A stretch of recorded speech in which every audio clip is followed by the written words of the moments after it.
Hey, good morning, guys. Hope you're doing well this morning on this Tuesday morning. Looks like it's going to be a beautiful day down here at Children's Camp. You'll notice the backdrop. This is the backdrop of the stage for Children's Camp, where we're having our services here in the Tabernacle. This morning, I want to bring a devotion to you, and I want to ask a question. Do you try to advise God, about the plans and things in your life?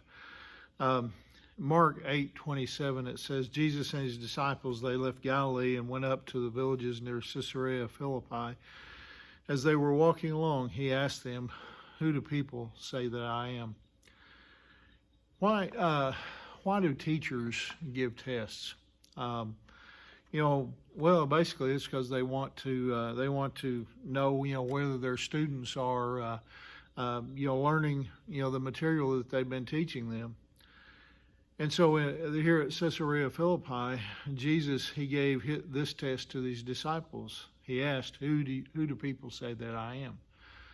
They'd seen Jesus walk on water. They'd seen him heal, people with leprosy. They'd seen him even raise the dead and various other people. But, they did, but did they really understand who he was?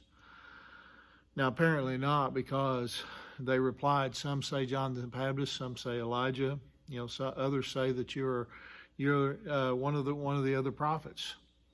And so Jesus, he said, "But who do you say that I am?" And Simon Peter, he got it. He said, "You are the Messiah." In Matthew's gospel, Peter, he says, "You are the Messiah, the Son of the living God." Jesus again replied, "You are blessed, Simon, son of John, because my Father in heaven has revealed this to you." But then Jesus, he dropped what I could best describe as a bombshell. He basically said, and he began to tell them, that the Son of Man must suffer many terrible things and be rejected by the elders, and the leading priests and the teachers of religious law. And, he would be killed, but 3 days later that he would rise from the dead. And then Jesus, he spoke plainly to them. He told them what was going to happen. He laid it out for the disciples. And so Peter, he took him aside and he began to reprimand him for saying such things. Here Peter was rebuking Almighty God. So as a result, Jesus told him, "Get away from me, Satan. You are seeing things merely from a human point of view, not from God's." Have you ever tried to give God advice? Have you ever tried to advise him the way, you feel like things should be? Well, I have on occasion, and you probably have too. Basically we try to do it by making our own plans and then asking God to bless them. We do that probably way more than we want to admit. The question is, who's in charge? Who's leading whom? So let's put God's will above our own. Let's put God's,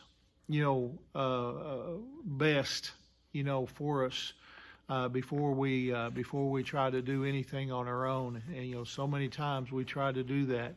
And so I hope that encourages you this morning. I hope that you will truly be a follower of Jesus and not just a fan, trying to encourage him to do what you want him to do, but rather, following his lead wherever he wants you to go. Anyway, I hope that encourages you today. Hope you have a blessed day. I know we're going to have a great day here at Children's Camp, and Lord willing, we'll see you tomorrow. Remember, Angie and I love you guys very much. God bless you.